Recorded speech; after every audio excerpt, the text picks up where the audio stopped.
नमस्कार, मैं हूं नीरज मिश्रा और आप देख रहे हैं देवभूमि। देवभूमि की खबरों में सबसे पहले खबर देहरादून से। देहरादून में आयोजित समावेशी शिक्षा मिशन 2030 के प्रकाशनों के पुस्तक विमोचन समारोह में उत्तराखंड के मुख्यमंत्री पुष्कर सिंह धामी शामिल हुए। इस दौरान उन्होंने शिक्षा क्षेत्र में समावेशी प्रयासों और बेहतर भविष्य के लिए किए जा रहे कार्यों को लेकर कार्यक्रम में सहभागिता की।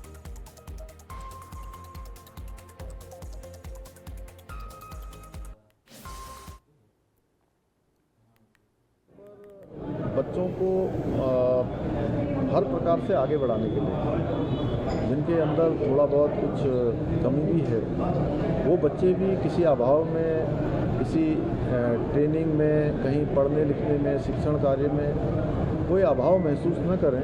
ऐसे लोगों के लिए हमारे अनीता शर्मा जी ने पिछले 30 सालों से दुनिया के अलग अलग देशों में रही हैं, यूएस में रही हैं, एक बड़ा अनुभव प्राप्त किया है और यहाँ पर उन्होंने एक साइन एबी करके यहाँ पर फाउंडेशन पब्लिकेशंस प्रारंभ किया है बच्चों के लिए। निश्चित रूप से ये बहुत आने वाले समय में हमारे सभी बच्चों को आगे बढ़ाने के लिए बहुत बड़ा एक मील का पत्थर साबित होगा। एक अच्छी शुरुआत उन्होंने की है और उससे बड़ी बात यह है कि वो वापस अपने पैतृक स्थानों को लौट कर आई है। इतने बड़े बड़े स्थानों पर रह के एक अनुभव प्राप्त करके उन्होंने रिवर्स प्लान किया है, जो अन्य लोगों के लिए भी बहुत बड़ी प्रेरणा है कि जो लोग देश और दुनिया में काम कर रहे हैं, अनुभव प्राप्त कर रहे हैं, अनेक क्षेत्रों में उन्होंने विशेषज्ञता प्राप्त की है, मान सम्मान अर्जित किया है और फिर अपनी मातृभूमि से, अपने पैतृक पितरों की भूमि से जुड़कर वहाँ सेवा कार्य को आगे बढ़ाने का काम उनके माध्यम से हो रहा है। मैं उनका बहुत यहाँ स्वागत करता हूँ और ऐसे लोगों का जो भी लोग इन क्षेत्रों में इस प्रकार से आकर काम करेंगे, हमारी सरकार उनके साथ खड़ी है। तो वहीं देहरादून की मानवी ने देहरादून ऋषिकेश हाईवे परियोजना के लिए प्रस्तावित करीब 4000 पेड़ों की कटाई के विरोध में अपना मुंडन करा लिया। उन्होंने पेड़ों की कटाई रोकने की मांग करते हुए विरोध जताया। उनका वीडियो वायरल होने के बाद कई लोग आंदोलन से जुड़ गए। बढ़ते विरोध के बीच उत्तराखंड सरकार ने फिलहाल पेड़ों की कटाई पर रोक लगाने हुए बातचीत के जरिए समाधान निकालने की बात कही है। तो मैं अपना सपोर्ट पेड़ों को ऐसे ही दिखा सकती हूँ, गवर्नमेंट को कुछ कह नहीं सकते। राष्ट्र देहरादून में स्कूलों के दोबारा खुलने के साथ ही छात्र सुरक्षा को लेकर आरटीओ विभाग ने स्कूली वाहनों की जांच के लिए 3 चरणों में अभियान शुरू करने की तैयारी की है।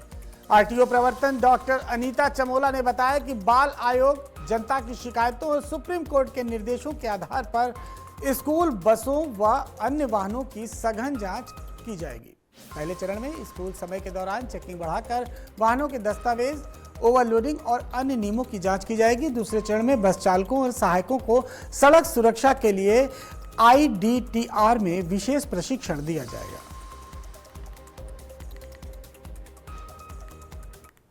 स्कूल बसेस के संबंध में हमें बाल आयोग की तरफ से भी निर्देश प्राप्त होते रहते हैं। पब्लिक की कुछ कंप्लेंट्स भी होती हैं। इसके अतिरिक्त सुप्रीम कोर्ट के निर्देश भी हैं। तो हम 3 तरह से, मतलब 3 फेजेस में हम स्कूल बसेस के प्रति कार्रवाई करेंगे। पहला तो हमारा एनफोर्समेंट है ही, रेगुलर एनफोर्समेंट को हम स्कूल टाइमिंग में बढ़ाएंगे और उसमें जो स्कूल में चाहे वो बसेस हों या अन्य वाहन जो स्कूल के पर्पस के लिए चल रहे हैं, उनके प्रपत्रों की जांच की जाएगी, ओवरलोडिंग की भी जांच की जाएगी। इसके साथ ही जो स्कूल के चालक हैं, स्कूल बसेस के जो चालक हैं और उसमें जो अटेंडेंट्स हैं, तो उनके लिए भी हमने एक ट्रेनिंग प्रोग्राम बनाया है। नैनीताल में एक पेड़ मां के नाम अभियान के तहत कुमायूं आयुक्त और मुख्यमंत्री सचिव दीपक रावत ने कुमायूं कमिश्नरेट परिसर में पौधारोपण किया। इस दौरान उन्होंने लोगों से अपनी मां के सम्मान और पर्यावरण संरक्षण के लिए कम से कम 1 पौधा लगाने की अपील की। आयुक्त दीपक रावत ने कहा कि पौधारोपण पर्यावरण संरक्षण, प्राकृतिक संसाधनों के संवर्धन और आने वाली पीढ़ियों के सुरक्षित भविष्य के लिए बेहद जरूरी है। कार्यक्रम में कई अधिकारी और कर्मचारी भी मौजूद रहे। रुड़की के पिरान कलियर क्षेत्र में बाजूहेड़ी गांव में पुरानी रंजिश को लेकर गोलीकांड का मामला सामने आया है। आरोप है कि प्रधान पति किशोर सैनी ने अपने सगे भाई राजेश सैनी को लाइसेंसी पिस्टल से गोली मार दी। गोली लगने से राजेश गंभीर रूप से घायल हो गया, जिसे इलाज के लिए अस्पताल में भर्ती कराया गया। घटना के बाद आरोपी मौके से फरार हो गया। सूचना मिलते ही पुलिस और फॉरेंसिक टीम मौके पर पहुंची और घटनास्थल से साक्ष्य जुटाए। पुलिस आरोपी की तलाश में दबिश दे रही और मामले की जांच की जा रही। घटनाक्रम में दो सगे भाई हैं। जो प्रधान पति है छोटा भाई, उसमें किसी चीज़ में विवाद, क्योंकि पहले से ही बताया जा रहा है कि इनका आपस में मनमुटाव रहता था, तो वो छोटे भाई ने बड़े भाई पे फायर झोंक दिया। गले में कुछ लगी है और लाइसेंसी पिस्टल से फायर हुआ है। अभी आउट ऑफ डेंजर है। पुलिस उसमें लीगल कार्रवाई कर रही है। हमारी एफएसएल टीम ने स्पॉट विजिट किया था। बाकी उसमें जो अगली कार्रवाई है वो आगे अमल में लाई। तो क्या कोई पुरानी रंजिश मेरे भाइयों का आपस में बता रहे हैं कि पहले भी छोटी छोटी चीज़ों में लड़ते रहते हैं, बच्चों में भी आपस में ऐसा विवाद वाली चीज़ें रहती हैं। तो कल उसकी कड़ी में ये अगला उनका एक घटनाक्रम हुआ। नैनीताल में असामाजिक तत्वों द्वारा घरों की छतों पर पथराव किए जाने से लोगों में दहशत का माहौल है। मेविला जिला पंचायत सीमेंट हाउस और जिवाजी कॉटेज समेत कई इलाकों में इस तरह की घटनाओं की शिकायतें सामने आई हैं। स्थानीय लोगों का कहना है कि रात के समय वो खुद गश्त करने पर मजबूर हैं। लोगों ने कुमायूं आयुक्त, जिला प्रशासन और पुलिस प्रशासन से मामले में सख्त कार्रवाई करने की मांग की है। पुलिस इस पूरे मामले की जांच में जुटी हुई है।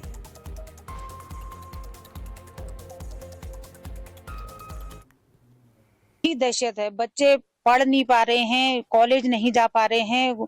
हम लोग लेडीज जो भी हैं आसपास, हम कोई अंदर नहीं रह पा रहे हैं। अंदर रहने को कर ही नहीं रहा है, क्योंकि जैसे हम अंदर जा रहे हैं वो पत्थर मार दे रहा है। तो हम लोग काफी डरे हुए हैं, पर पुलिस हमारा साथ नहीं दे रही है। कब शिकायत करी है, क्या कहा? लिखित में शिकायत तो इन लोगों ने करी, लेकिन आज मेरे बेटे ने कम से कम 20 बार कॉल किया इनको, तब जाके बड़ी मुश्किल से आए। किस तरह की घटना है, क्या हो रहा है? घटना हम कोई मतलब इसका वो दे नहीं सकते हैं कि क्या है करके, लेकिन हम इतनी कोशिश कर रहे हैं, हमें कुछ मिल ही नहीं रही, कुछ कामयाबी नहीं मिल पा रही है। हो क्या रहा है? बस पत्थर मार रहे हैं, वो जगह जगह पत्थर मारा, कभी हमारी छत में कभी वो छत में, अलग अलग छतों में, बस इसी हमारे आसपास के इसमें रहस्य है पूरा ये मामले में। रहस्य लगाओ या फिर हम कह नहीं सकते हैं ना, कोई नतीजे पे नहीं पहुंच पाते हैं, क्योंकि हम किसी को देख नहीं पा रहे। एक एक जंगल बच्चों ने छान दिया है, सब कुछ कर दिया है, लेकिन हम कोई।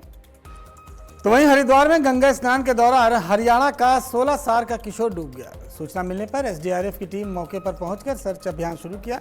रेस्क्यू टीम गंगा में किशोर की तलाश में जुटी हुई है। एसडीआरएफ जवानों द्वारा लगातार अभियान चलाया जा रहा है। घटना के बाद परिजनों में चिंता का माहौल है। तो वहीं देहरादून विधानसभा में उत्तराखंड सरकार और देवभूमि उत्तराखंड कर्मचारी संघ के बीच लंबित मांगों को लेकर त्रिस्तरीय वार्ता बैठक आयोजित हुई। बैठक की अध्यक्षता कैबिनेट मंत्री राम सिंह कैड़ा ने की। इस दौरान कर्मचारियों ने सेवा संबंधी समस्याओं, पदोन्नति, वेतन विसंगति समेत अन्य मुद्दे उठाए। मंत्री ने कर्मचारियों की मांगों के समाधान के लिए सकारात्मक पहल और अधिकारियों को शीघ्र कार्रवाई के निर्देश दिए। विभिन्न नगर निगमों में, नगर पालिकाओं में ये हमारे स्वच्छता कर्मी जो लोग कहीं पर आंदोलित हैं और अपनी अपनी मांगों को लेकर के कई जगह बैठे, उनके जो संघ है उनसे हमारी बातचीत चल रही है और आज बैठक है। निश्चित रूप से कोई इनको रास्ता हम निकालेंगे, जिससे एक जो पर्यावरण मित्रों के लिए जो हमारी सरकार कर सकती है, वो दिशा में काम कर रही है। निश्चित रूप से हम उनके हित में कोई न कोई कदम उठाने का काम करें। तो वहीं रुद्रप्रयाग में लगातार हो रही बारिश को देखते हुए केदारनाथ क्षेत्र में प्रशासन हाई अलर्ट पर है। जिलाधिकारी विशाल मिश्रा ने हालात पर नजर बनाए रखने और संबंधित विभागों को सतर्क रहने के निर्देश दिए हैं। बारिश के कारण यात्रा मार्गों और संवेदनशील क्षेत्रों में निगरानी बढ़ा दी गई है। प्रशासन की टीमें लगातार स्थिति का जायजा ले रही हैं और श्रद्धालुओं की सुरक्षा को प्राथमिकता दी जा रही है। हरिद्वार में कांवड़ यात्रा 2026 के सुरक्षित और सुव्यवस्थित आयोजन को लेकर हरिद्वार मुख्य सचिव आनंद वर्धन की अध्यक्षता में अंतर्राज्यीय समन्वय बैठक आयोजित की गई। बैठक में उत्तराखंड, उत्तर प्रदेश, दिल्ली, हरियाणा, राजस्थान, पंजाब और हिमाचल प्रदेश के अधिकारियों ने सुरक्षा, यातायात, भीड़ प्रबंधन, स्वास्थ्य सेवाओं और आपदा प्रबंधन को लेकर संयुक्त कार्य योजना पर चर्चा की। मुख्य सचिव ने कांवड़ यात्रियों की सुरक्षा को सर्वोच्च प्राथमिकता बताते हुए सीमाओं पर संयुक्त चेकपोस्ट, सोशल मीडिया पर अफवाहों की निगरानी और यात्रा मार्गों पर सभी मूलभूत सुविधाएं सुनिश्चित करने के निर्देश दिए। उन्होंने स्पष्ट किया कि कांवड़ यात्रा के लिए दिल्ली देहरादून एक्सप्रेसवे का उपयोग नहीं किया जाएगा। मुख्य सचिव महोदय की अध्यक्षता में एक अंतर जनपदीय अंतर्राज्यीय एक बैठक थी, जिसमें विभिन्न राज्यों के वरिष्ठ अधिकारीगण ने प्रतिभाग किया और कांवड़ यात्रा को सुचारू रूप से संचालित करने के लिए सभी में जो आवश्यक समन्वय करने की बात है वो इस मीटिंग में रखी गई और सभी लोगों ने आश्वस्त किया है कि इसमें अच्छी व्यवस्था और अच्छा समन्वय रहेगा सभी के साथ। नैनीताल में टीईटी से मुक्ति और पुरानी पेंशन बहाली की मांग को लेकर जिले भर के शिक्षकों ने उत्तराखंड राज्य प्राथमिक शिक्षक संघ के बैनर तले धरना प्रदर्शन किया। इसके बाद शिक्षकों ने बुद्धा पार्क से जिलाधिकारी कार्यालय तक जुलूस निकालकर जिलाधिकारी ललित मोहन रियाल के माध्यम से प्रधानमंत्री, केंद्रीय शिक्षा मंत्री और मुख्यमंत्री उत्तराखंड को संबोधित ज्ञापन सौंपा। धरने को संबोधित करते हुए जिला अध्यक्ष मनोज तिवारी ने कहा कि टीईटी संबंधी कानून वापस नहीं लिए जाने तक आंदोलन जारी रहेगा। उत्तराखंड एसटीएफ के एसएसपी अजय सिंह ने ऑनलाइन गेमिंग को लेकर अभिभावकों को सतर्क किया है। उन्होंने कहा कि बच्चों को पढ़ाई या अन्य जरूरतों के लिए मोबाइल देने के बाद कई बार माता पिता उसकी सही निगरानी नहीं कर पाते, जिसका फायदा उठाकर बच्चे गेमिंग ऐप की लत का शिकार हो जाते हैं।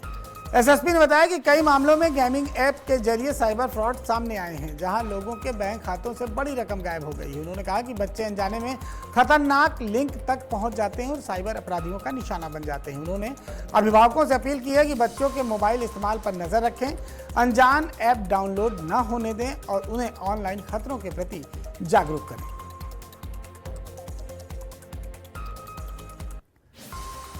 रुद्रप्रयाग के तरसाली फाटा रोड पर एक दर्दनाक सड़क हादसा सामने आया है। यहां एक ट्रक अनियंत्रित होकर गहरी खाई में जा गिरी, जिसमें 2 लोगों की मौत हो गई। हादसे की सूचना मिलते ही सोनप्रयाग के एसआई आशीष डमरी के नेतृत्व में एसडीआरएफ की टीम मौके पर पहुंची। एसडीआरएफ, जिला प्रशासन, साथ ही जिला पुलिस, फायर सर्विस और एसडीआरएफ ने संयुक्त रूप से रेस्क्यू अभियान चलाया। बचाव टीम ने रस्सियों और विशेष तकनीक की मदद से करीब 100 मीटर गहरी खाई में उतरकर दुर्घटनाग्रस्त ट्रक तक पहुंचे और राहत का कार्य शुरू किया।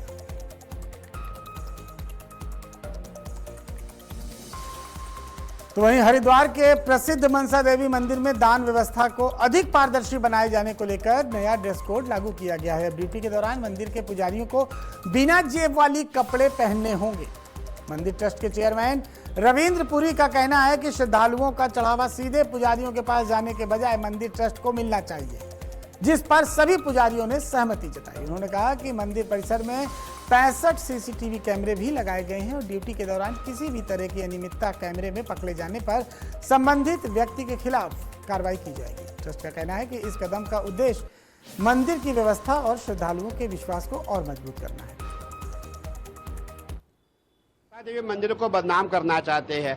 कोई 2010 का वीडियो डाल रहा है, कोई 2021 का डाल रहा है, कोई 2023 का डाल रहा है।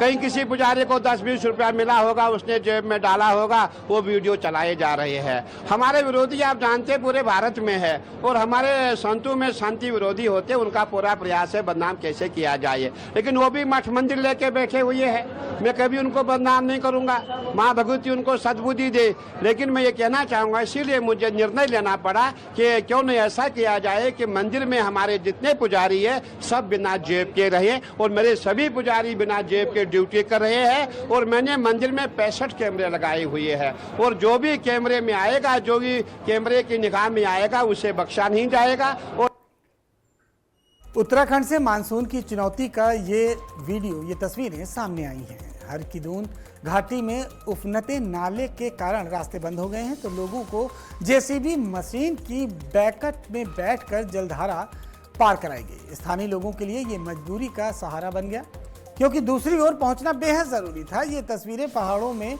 बारिश के दौरान पैदा होने वाली मुश्किलों और जोखिमों भरे हालात की कहानी बयां कर रही हैं।